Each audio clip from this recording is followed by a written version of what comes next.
Hello, അസ്സലാമലൈക്കും. ഇന്ന് നമ്മൾ വീക്കെൻഡായിട്ട് ഇന്നലെ വെള്ളിയാഴ്ച ഒന്ന് പുറത്തു പോയതാണ്. അപ്പം പുറത്തു പോയതെന്ന് വെച്ചാൽ ഹസ്ബൻഡിനെ വെയിറ്റ് ചെയ്യുന്നു കേട്ടോ. ഇത് നമ്മളെ റൂമിൻ്റെ താഴെയാണ്.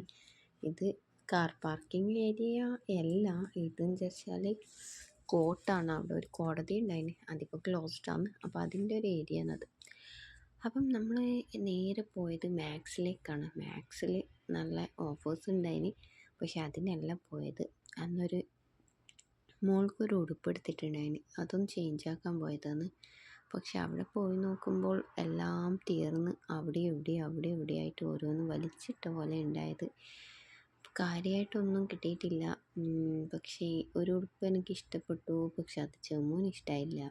ചെമ്മുവിന് വലിയ പെട്ടെന്ന് ഒരുവിധം അങ്ങനെ ഇഷ്ടമാവില്ല. അങ്ങനെയല്ല, എന്താ പറയണ്ടേ, അതങ്ങനെ ഓരോ ഇതുണ്ടാവുമല്ലോ, സ്റ്റൈലുണ്ടാവുമല്ലോ ഇഷ്ടപ്പെടുന്നത്. അപ്പം പിന്നെ അങ്ങനെ മോളാണെങ്കിൽ ഇങ്ങനെ ടോയ്സിൻ്റെ ബാക്കിൽ നടന്നിട്ട് ഞാൻ ഓളെ ബാക്കിൽ നിന്ന് തട്ടിയെടുത്ത് ഇങ്ങനെ നടന്ന് കുറച്ചങ്ങനെ നടന്ന് കുറച്ച് ഇളക്കി വിട്ട് നോക്കുമ്പോൾ കിട്ടുന്നില്ല. പിന്നെ നേരെ നമ്മൾ അവിടെ നിന്ന് എന്ത് ചെയ്ത് നെസ്റ്റോയിലേക്ക് പോയി. നെസ്റ്റോല് സാധനം വാങ്ങും. നെസ്റ്റോല് ഇല്ലെങ്കിൽ മാർക്കറ്റ് സേവ് എന്ന് പറഞ്ഞിട്ടുണ്ട് ഇവിടെ അടുത്ത ഷോപ്പ്.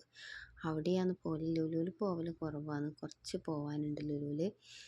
പിന്നെ അങ്ങനെ നെസ്റ്റോ പോയി. നെസ്റ്റോയിൽ നിങ്ങൾക്ക് സാധനത്തിൻ്റെ വില, ഞാൻ ചില സാധനങ്ങളുടെ റേറ്റ് പറഞ്ഞുതരാം കേട്ടോ. നമ്മൾ ശരിക്കും പറഞ്ഞാൽ നാട്ടിൽ നിന്ന് ഒഴിവാക്കുന്ന മര്യാദയ്ക്ക് എന്താ പറയണ്ട, മാവേലി സ്റ്റോറിനും അവിടെ നിന്നുള്ള ചെറിയ പൈസ കിട്ടുന്ന സാധനം ഇവിടെ അതിൻ്റെ റേറ്റ് നാട്ടിൽ അത്ര ഉണ്ടാവില്ല എന്ന് തോന്നുന്നു എനിക്ക്. അപ്പം നമ്മൾ ഇവിടുന്ന് ഒരു സ്പ്രേ നോക്കാൻ വേണ്ടിയിട്ട് ഇവിടെ പോയത്.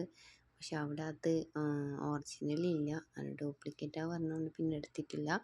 പിന്നെ അവിടെ നിന്ന് നേരെ ഇപ്പുറത്തേക്ക് വന്നു. നമ്മളിങ്ങനെ ഫസ്റ്റ് കറങ്ങും. ഫസ്റ്റ് ഫുള്ള് കറങ്ങില്ല, ജസ്റ്റ് ഇങ്ങനെ ഒന്ന് നോക്കും, എന്തെങ്കിലും വേണോ. ഓരോന്ന് കാണുമ്പോഴല്ലേ നമുക്ക് ഓർമ്മ വരാൻ. നോക്കിയിട്ട് പേസ്റ്റിന് 14 റിയാൽ. 14 എന്നെല്ലാം പറയുമ്പോൾ 250 റുപ്യ, ആ ഒരു റേഞ്ചിലെത്തി.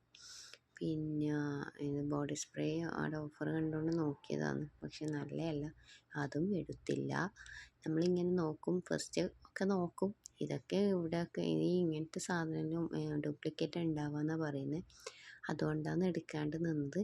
പിന്നെ നമ്മൾ നേരെ ഇങ്ങനെ പോയി മിഠായി സെക്ഷൻ നോക്കി. മിഠായി സെക്ഷൻ എടുക്കാനല്ല നോക്കിയത്, അവിടെ ഇങ്ങനെ കണ്ടപ്പം ജസ്റ്റ് നോക്കും. ചില സമയത്ത് ഞാൻ എടുക്കും കേട്ടോ. മിഠായിയൊക്കെ ഈ ഗൾഫിലുണ്ടെന്ന് വെച്ച് മിഠായിയെല്ലാം തിന്നൽ കുറവാണ്. എല്ലാവരും വിചാരിക്കും ഇവിടുന്ന് പോകുന്ന ആളെല്ലാം മിഠായിയെല്ലാം തിന്ന് മടുത്തിട്ടാണ് വരുന്നത്. അതിൻ്റെ ഇടയിൽ മോളുറങ്ങിയത് വലിയ ടാസ്ക്കായിപ്പോയി, എടുത്ത് നടക്കേണ്ടി വരുന്നു. പിന്നെ നമ്മൾ പാൽപ്പൊടി, ഈ ചായപ്പൊടിക്കൊക്കെ ഓഫറുണ്ട് നോക്കാം. ചായപ്പൊടിയൊക്കെ വേണ്ടതാണ്, പക്ഷേ ചായപ്പൊടിയൊക്കെ സാധാ എപ്പോഴും ഉണ്ടാകുന്ന ഒരേ ഓഫർ തന്നെ ഇട്ടിട്ടുണ്ടായും. പിന്നെ മെയിനായിട്ട് നമ്മൾക്ക് വേണ്ട പാൽപ്പൊടിയാണ്. പാൽപ്പൊടിക്ക് ഈ ഓഫർ കണ്ടപ്പം 49 റിയാലാണ്. അപ്പോൾ പിന്നെ അതെടുക്കാമെന്ന് വിചാരിച്ച്. 64ൻ്റെ നെറ്റാണ്.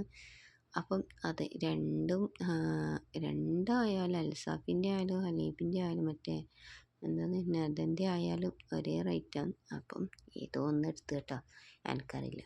പിന്നെ നമ്മൾ ഓയിൽ 10 റിയാൽ, 200 റുപ്യ. നാട്ടിൽ എത്രയാണെന്നറിയില്ല സൺഫ്ലവർ ഓയിലിന്. അപ്പം 200 റുപ്യ 10 റിയാലാണ്. അധികം ഓഫർ 10 റിയാൽ തന്നെ. നമ്മൾ ഇതിൻ്റെ റേറ്റ് RKGൻ്റെ റേറ്റൊക്കെ അത് അവിടെ കാണുന്നത്.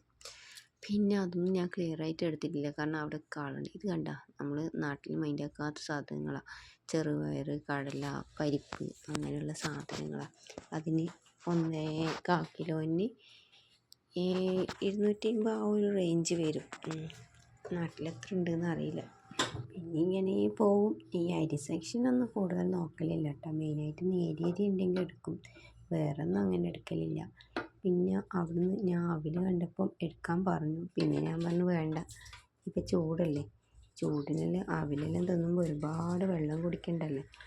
അപ്പം വെള്ളം കുടിക്കണം. അപ്പം ഈ ചൂട്ടിൻ്റെ ഇടയിൽ വെള്ളം കുടിക്കുന്നത് അതും ഇതുമായിട്ട് എനിക്ക് വേണ്ടെന്ന് വിചാരിച്ച് ഒഴിവാക്കി. അങ്ങനത്തെ ഒരു സാധനം എടുത്താൽ വേസ്റ്റ്. പിന്നെ നമ്മൾ ജ്യൂസ് സെക്ഷനിൽ പോയിട്ടാ. ജ്യൂസ് സെക്ഷൻ എന്തായാലും ജ്യൂസ് എനിക്ക് വിശന്നിട്ടിരിക്കാൻ പറ്റില്ല, അപ്പോൾ ജ്യൂസ് എടുത്തിട്ട് കുടിക്കാമെന്ന് വിചാരിച്ചു. അങ്ങനെ ജ്യൂസിൻ്റെ അടുക്കുന്ന ഒരു ജ്യൂസും എടുത്ത് കുടിച്ച്. അതിന് ശേഷം നമുക്ക് വേണ്ട സാധനങ്ങൾ ഇപ്പുറത്തെ സൈഡ് ഇത് എന്താണ് കേടൊക്കെ ഉണ്ടായിന്, കേടില്ല. മോൾക്ക് പാല് അങ്ങനെ അതൊക്കെ എടുക്കാൻ പോയി. പിന്നെ നമ്മളെ ബനാനൻ്റെ റേറ്റ് 9 റിയാൽ 200 രൂപ കഴിഞ്ഞ അടുപ്പിച്ചായി. നാട്ടിൽ 60 റുപ്യക്ക് 40 റുപ്യക്ക് കിട്ടുന്ന സാധനം. ഭയങ്കര വിലയാണ് പഴത്തിന് ഇവിടെ.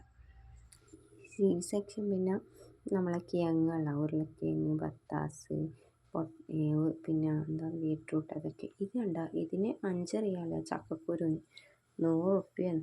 നാട്ടിൽ വെറുതെ അവിടെ ഉണങ്ങാനിട്ടിട്ട് കളയുന്ന സാധനം. ഒരു തേങ്ങക്ക് 50 രൂപ, ആ ഒരു റേഞ്ച്. ഇങ്ങനത്തെ സാധനത്തിനും ഭയങ്കര പൈസയാണ്. നാട്ടിൽ നിന്ന് കയറ്റി വരുന്നത് കൊണ്ടാവാം. എന്നാലും എന്താ ചെയ്യാനാ. മീൻ എന്ത് വെച്ചാൽ വേറെ ഫ്രഷ് മീനൊന്നും ഇങ്ങനെ കിട്ടുമൊന്നുമില്ല. എന്തൊക്കെയോ മീനുണ്ടാവും ഓഫറിൽ. പക്ഷേ ആ മീനൊന്നും ഞാനും തിന്നൂല, ചെമ്മോൻ തിന്നൂല. നമുക്ക് രണ്ടാൾക്കും വലിയ മീനൊന്നും ഇഷ്ടമല്ല. ചെറിയ മീൻ തിന്നുകയെന്നല്ലാണ്ട് ചെമ്മീൻ, മത്തി അങ്ങനത്തെ ഒക്കെ തിന്നും. പിന്നെ നമ്മൾ ഉരുളക്കിഴങ്ങിന് നല്ല ഓഫറുണ്ട്. 1 റിയാലേ ഉള്ളൂ. അപ്പോൾ ഉരുളക്കിഴങ്ങ് എടുത്തു. പിന്നെ കുറച്ച് സാധനങ്ങൾ, ഫ്രൂട്ട്സ് ഐറ്റംസാണ് വേണ്ടത്. ഫ്രൂട്ട്സ് ഐറ്റംസിന് ഇപ്പോൾ ചൂടല്ലേ, ഇതിന് ഭയങ്കര റേറ്റാണ്. ഫസ്റ്റ് ഒന്നിങ്ങനെ നോക്കും, എന്താ വേണ്ടതെന്ന് നോക്കും. പിന്നെ ചില ഫ്രൂട്ട്സിന് നല്ല ഓഫറായിരിക്കും. അപ്പോൾ നല്ല ഓഫറാണെങ്കിൽ അത് കുറച്ച് എടുക്കും. അപ്പോൾ അങ്ങനെ നമ്മൾ ഫ്രൂട്ട്സൊക്കെ എടുത്ത് അവിടെ നിന്ന് ഇങ്ങോട്ടേക്ക് നടന്ന്. പിന്നെ നമുക്ക് വേണ്ടത് എന്താണ്, ഇവിടുന്ന് എന്തെങ്കിലും വാങ്ങിച്ച് കഴിക്കാമെന്ന് വിചാരിച്ചു. വിശന്നിട്ട് വയ്യ. അങ്ങനെ നമ്മൾ എന്താ വാങ്ങിച്ചാൽ അവിടുന്ന് പിസ്സ വാങ്ങിച്ചു. പിന്നെ റൊട്ടി, ബ്രെഡ് എന്തായാലും എടുക്കും. കാരണം രാവിലെ എന്തെങ്കിലും ചായക്ക് തിന്നണ്ടേ എന്ന് വിചാരിച്ചിട്ട് അങ്ങനെ ബ്രെഡ് എടുത്ത്. ബ്രെഡിന് പിന്നെ ഇപ്പോൾ 5 റിയാൽ നാട്ടിലത്തെ 100 രൂപ, ആ ഒരു റേഞ്ചിലുണ്ടാവും. പിന്നെ ചില സമയം ഓഫർ ഉണ്ടാവും 3 റിയാൽ. അങ്ങനെ ഓഫർ ഉണ്ടെങ്കിൽ അതെടുക്കും. പിന്നെ പേരക്ക മോൾക്ക് ഇഷ്ടമാണ്. അപ്പം പേരക്ക പെട്ടെന്ന് കണ്ടപ്പം അതൊന്ന് പോയിട്ടെടുത്ത്. അപ്പം നല്ല പേരക്ക കേട്ടോ, കാണാൻ നല്ല ഫ്രഷ്, നല്ല പഴുത്ത പേരക്കയായിരുന്നു. അപ്പം അങ്ങനെ നല്ലത് നോക്കിയിട്ടെടുത്ത്. ചിലതെല്ലാം എന്നെ പോലെ ഉണ്ടായിന്, പക്ഷേ നോക്കി എടുത്ത് അത്ര തന്നെ. അങ്ങനെ അവിടുന്ന് കുറേ സമയം തിരഞ്ഞെടുക്കേണ്ടി വന്നു കേട്ടോ. അത് കഴിഞ്ഞ് നോക്കുമ്പോൾ ഇപ്പുറത്ത് മാങ്ങ. പിന്നെ അതും നോക്കി, അതും എടുത്തു. അങ്ങനെ എല്ലാം അവിടുന്ന് സ്റ്റിക്കർ ഒട്ടിക്കണ്ടേ, അങ്ങനെ അതൊക്കെ ഒട്ടിച്ചെടുക്കുവാണ്. അതൊരു ടാസ്ക്കാണ്. ചില സമയത്ത് കുറേ ആൾക്കാരുണ്ടാവും. അങ്ങനെ അതൊക്കെ കഴിഞ്ഞ് വീണ്ടും നമ്മൾ എന്തോ എടുക്കാൻ മറന്നു പോയി എന്ന് പറഞ്ഞിട്ട് ഇങ്ങോട്ടേക്ക് വന്നു. ക്യാരറ്റായിരുന്നു. അങ്ങനെ ഞാൻ ക്യാരറ്റൊക്കെ എടുത്ത് പിന്നെ ഇങ്ങനെ പോകും. ഈ പോകുന്നത് വെറുതെ ഇങ്ങനെ പോകുന്ന കേട്ടോ. ഇവിടെ നിന്നൊന്നും എടുക്കാനില്ല. സാധനങ്ങളൊക്കെ അവിടെ നിന്ന് എടുത്ത് കഴിഞ്ഞ്. പിന്നെ ബില്ലടിക്കാൻ വേണ്ടി ചെമ്പ് പോയ സമയത്ത് ഞാൻ മോളെ എപ്പോഴും ഇവിടെ കൊണ്ടുവന്നാക്കും. എന്തിന്, സൈക്കിൾ വെറുതെ നോക്കാൻ. അങ്ങനെ അതൊക്കെ കഴിഞ്ഞു. നമ്മൾ വീട്ടിലേക്ക് പോകാനായി. ഇൻഷാ അല്ലാഹ് അടുത്ത വീഡിയോ